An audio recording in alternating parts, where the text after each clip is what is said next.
ನಮಸ್ಕಾರ ಸ್ನೇಹಿತರೆ. ಓಂ ಶ್ರೀ ವಳಮಾದೇವಿ ನಮಃ.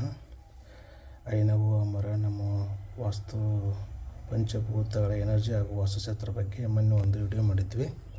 ಆ ವಿಡಿಯೋದಲ್ಲಿ ತುಂಬ ಜನಕ್ಕೆ ಇಷ್ಟ ಆಯಿತು. ಭಾಳ ಜನ ನನಗೆ ಫೋನ್ ಮಾಡಿದ್ರಿ, ತುಂಬ ಕಾಂಟ್ಯಾಕ್ಟ್ ಚಲೋ ಐತಿ ಸರ, ಸ್ವಲ್ಪ ಇನ್ನೊಮ್ಮೆ ಕ್ಲಿಯರಾಗಿ ಹೇಳ್ರಿ ಅಂತಂದು ಭಾಳ ಜನ ನನಗೆ ಕಾಲ್ ಮಾಡಿದ್ರಿ. ಅದಾಗೊಬ್ಬರು ತುಂಬ ರಿಕ್ವೆಸ್ಟ್ ಮಾಡಿಕೊಂಡು ಅವ್ರದ್ದು ಇಯರು 1997 ಹಾಕಿದ್ದಾರೆ. ನಮ್ಮದೇ ಹಾಕಿ ಸರ, ಎಲ್ಲ ಜನ ಗೊತ್ತಾಗಲಿ ಅಂತಂದು ಹೇಳಿದ್ದಾರೆ. ಹಾಗಾಗಿ ಅವ್ರದ್ದು ಒಂದು 30-40 ಸೈಜು ನಾರ್ತ್ ಸೈಟ್ ಐತಂತೆ, ತೊಗೋಬೇಕಂತ ಮಾಡಿದ್ದಾರೆ. ಅದು ತೊಗೊಳಕ್ಕೆ ಯೋಗ್ಯ ಆಯಿತೋ ಇಲ್ಲ ಅಂತಂದು ಈಗ ಅವ್ರದ್ದು ಪ್ರಕಾರವಾಗಿ ಒಂದು ಹಾಕಿಟ್ಟಿದ್ದೀನಿ ನೋಡಿರಿ. ಇವಾಗ ಇಲ್ಲಿ ನಮ್ಮ ಪಂಚಕೋಷ್ಟಕ ತ್ರಿಕೋಷ್ಟಕದ್ದು 7, 3, 5 ಇದು ನಿಮಗೆ ಆಲ್ರೆಡಿ ಎಲ್ಲರಿಗೂ ಗೊತ್ತಿದ್ದೇ ಇರುತ್ತೆ. 7 ಅಂದರೆ ಕೇತು, 3 ಅಂದರೆ ಗುರು, 5 ಅಂದರೆ ಬುಧ, 8 ಅಂದರೆ ಶನಿ, 1 ಅಂದರೆ ಸೂರ್ಯ, 50/2 ಇದು 50 ಅಂದರೆ ಎನರ್ಜಿ, 2 ಅಂದರೆ ಚಂದ್ರ, 4 ಅಂದರೆ ರಾಹು, 9 ಅಂದರೆ ಮಂಗಳ, 6 ಅಂದರೆ ಶುಕ್ರ. ಸೊ ಇದು ಒಂದು ನವಗ್ರಹದ ಒಂದು ಕೋಷ್ಟಕ. ಇದು ಈ ಕೋಷ್ಟಕದಾಗ ನಾವು ಫಸ್ಟ್ ಏನು ತೊಗೋಬೇಕು ಅಂದರೆ ಪ್ಲಾಟ್ ಸೈಜ್ ತೊಗೋಬೇಕು. ಅವ್ರ ಪ್ಲಾಟ್ ಸೈಜು 30-40 ಐತಿ. ಅದನ್ನು ನಾವು ಇಂಟು ಮಾಡ್ಕೋಬೇಕು. ಇಂಟು ಮಾಡಿದಾಗ 1200 ಬರುತ್ತೆ. ಅದಕ್ಕೆ ಡಿವೈಡ್ ಬೈ 5ರಿಂದ ಮಾಡಿದರೆ 240 ಬರುತ್ತೆ. ಆವಾಗ ನಾವು ಪುನಃ ಮತ್ತೆ ಏನು ಮಾಡಬೇಕು, 2 + 4 ಹಾಕ್ಕೋಬೇಕು. ಅವಾಗ ಏನಾಗುತ್ತೆ 6 ಬರುತ್ತೆ.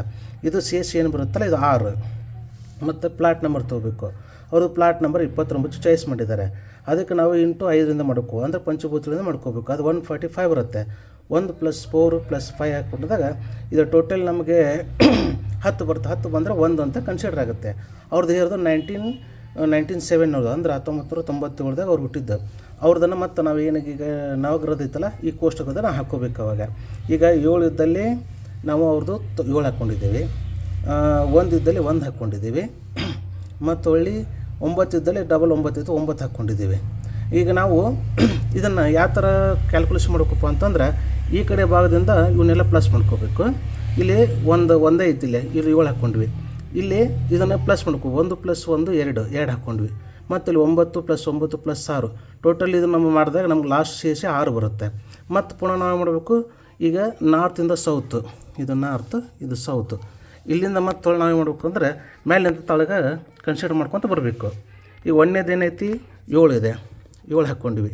ಆಮೇಲೆ ಇಲ್ಲಿ 11, ಇಲ್ಲಿ 9 ಇವನ್ನೆಲ್ಲ ಸೇರಿಸಿ 20 ಬರುತ್ತೆ. 20 ಅಂತಂದರೆ ನಾವು 0 ಕನ್ಸಿಡರ್ ಮಾಡಲ್ಲ, 2 ಅಂತ ಮಾಡ್ತೇವೆ. ಇದು 6 ಹಾಕ್ಕೊಂಡ್ವಿ. ಅವಾಗ ಲಾಸ್ಟಿಗೆ ನಮಗೆ ಯಾರನ್ನ ಬರುತ್ತಪ್ಪ ಅಂತಂದರೆ ಈಗೇನು ಇದನ್ನು ಮೇಲಿಂದ ಇರೋದು ಇದನ್ನು ನಾವು ಪ್ಲಸ್ ಮಾಡ್ಕೋಬೇಕು, ಈ ಕಡೆಯಿಂದ ಇದನ್ನು ಪ್ಲಸ್ ಮಾಡ್ಕೋಬೇಕು. ಆವಾಗ ಇದು 6 ಬಂತು, ಇದು 6 ಬಂತು. ಇವಾಗ ಇವೆರಡನ್ನು ತೊಗೋಬೇಕು. ಇದು ಅಂದರೆ ಇದು ಅಗ್ನಿ ತತ್ವ, ಇದು ಆಕಾಶ ತತ್ವ, ಇದು ಭೂತತ್ವ. ಇವಾಗ 6 + 6 ಹಾಕಿದ್ರೆ 12 ಬರುತ್ತೆ. 12 ಅಂದರೆ 1 + 2 = 3 ಅಂದರೆ 3. ಈ ಭೂತತ್ವದಾಗ 3 ಬಂತು. 3 ಬಂದರೆ ಇವರಿಗೆ ಬೆಟರ್ ದೆನ್ ಓಕೆ ಅಂತಂದು ಈ ಸೆಟ್ಟು. ಬಟ್ 6 ಇರೋದರಿಂದ ಸ್ವಲ್ಪ ಅಲ್ಲಿ ಅವರಿಗೆ ಏನು ಸಮಸ್ಯೆ ತೋರಿಸುತ್ತೆ. ಏನು ಸಮಸ್ಯೆ ತೋರಿಸುತ್ತಪ್ಪ ಅಂತಂದ್ರೆ ಖನಿಜ ಸಂಪತ್ತುಗಳು ಆ ಜಾಗದಾಗ ಇದೆ ಅಂತ ತೋರಿಸುತ್ತೆ. ಸೊ ಹಿಂಗಿದ್ದಾಗ ಇದು ಫುಲ್ ಏರಿಕೆ ಇರೋಂಥ ಒಂದು ಜಾಗ. ಮನೆ ಕಟ್ಟಿಕೊಂಡು ನಂದು ಸ್ವಲ್ಪ 4-5 ವರ್ಷ ಆದಮೇಲೆ ಸಮಸ್ಯೆ ಉದ್ಭವ ಜಾಸ್ತಿ ಆಗುತ್ತೆ ಈ ಮನೆಯಲ್ಲಿ. ಖನಿಜ ಸಂಪತ್ತುಗಳಲ್ಲಿ ಏನಾರ ಎನರ್ಜಿ ಬ್ಯಾಡ್ ಎನರ್ಜಿ ಇದ್ದು ಅಂತಂದ್ರೆ ಅವ್ರಿಗೆ ಆ ಮನೆಗೆ ಏನೇನೋ ಸಮಸ್ಯೆ ಉದ್ಭವ ಆಕ್ಕವು. ಆದ ಕಾರಣದಿಂದ ಈ 6 ಇರೋದರಿಂದ ನಾವು ಇದನ್ನು ಅವಾಯ್ಡ್ ಮಾಡ್ತೀವಿ. ನಾವು ಅವಾಯ್ಡ್ ಮಾಡ್ಬೇಕಂತಲೇ ಅವ್ರ ಮುಂದೆ ಹೇಳ್ತಿದ್ದೀವಿ. ಸೊ ಬೇರೆ ನೀವು ಇನ್ನೊಂದು ತೊಗೊಂಡು ಚಾಯ್ಸ್ ಮಾಡೋದು ಬೆಟರ್ ಅಂತಂದು ನಾವು ಈ ಮೂಲಕ ಎಲ್ಲರಿಗೂ ಹೇಳ್ತೇವೆ. ಸೊ ನೆಕ್ಸ್ಟ್ ವಿಡಿಯೋದಾಗ ಏನು ನೋಡಿದ್ರೆ 7 ಬಂದರೆ ಏನು ರಿಸಲ್ಟ್ ಕೊಡುತ್ತೆ, 2 ಬಂದರೆ ರಿಸಲ್ಟ್ ಏನು ಕೊಡುತ್ತೆ, 1 ಬಂದರೆ ಏನು ರಿಸಲ್ಟ್ ಕೊಡುತ್ತೆ, ಈ ಥರ ನಿಮಗೆ ಅಷ್ಟು ಮಾಹಿತಿಯನ್ನು ಕೊಡ್ತೀನಿ. ಈಗ ಅಗ್ನಿ ತತ್ವ ಆಕಾಶ ತತ್ವದಾಗ 6 ಬರಲೇಬಾರದು. 6 ಬಂದು ಅಂತಂದರೆ ಅಲ್ಲಿ ಖನಿಜ ಸಂಪತ್ತುಗಳಿಂದ ಸಿಕ್ಕಾಪಟ್ಟೆ ಭೂತತ್ವಕ್ಕೆ ಸಮಸ್ಯೆ ಇದೆ ಅಂತ ಹೇಳುತ್ತೆ. ಖನಿಜ ಸಂಪತ್ತು ಅಂದರೆ ನಿಮ್ಗೆ ಗೊತ್ತೇ ಇರುತ್ತೆ, ನಿಧಿ, ಬಂಗಾರ, ಈ ಥರ ಇನ್ನೇನೋ ಸಮಸ್ಯೆ ಇರ್ತಾವೆ. ಅದನ್ನು ಕಾವಲಿ ಇರುವಂಥ ಕೆಲವು ಎನರ್ಜಿಗಳು ಇರ್ತವೆ. ಹಾವು, ಚೋಳು, ಈ ಥರ ಭೂತ, ಪ್ರೇತ ಏನೇನೋ ಇರ್ತವೆ. ಎಲ್ಲರಿಗೂ ಗೊತ್ತಿರೋ ವಿಷಯನ ಅದು. ಅದನ್ನು ಕಾವಲಿ ಇರುವಂಥವು ಏನು ಮಾಡ್ತಪ್ಪ ಅಂದ್ರೆ ಆ ಜಾಗದಾಗ ನೀವು ಹೋಗಿ ಮನೆ ಕಟ್ಕೊಂಡ್ರಪ್ಪ ಅಂತಂದ್ರೆ ಮನೆ ಕಟ್ಟುವಾಗ ಹಿರಿಯರಿಗೆ ಸಮಸ್ಯೆ ಮಾಡ್ತಾವೆ. ಇಲ್ಲ ಮನೆಗೆ ಯಾರಿಗೊಬ್ರಿಗೆ ಏನೋ ಆಕ್ಸಿಡೆಂಟ್ ಆಗೋದು, ಏನು ಮತ್ತೊಂದು ಮಗದೊಂದು ಆಲ್ಮೋಸ್ಟ್ ಎಲ್ಲರಿಗೂ ಇದು ಗೊತ್ತಿರೋ ವಿಷಯನೇ. ತಮಗೂ ಗೊತ್ತಿದೆ ಅಂತ ತಿಳ್ಕೊತೀನಿ.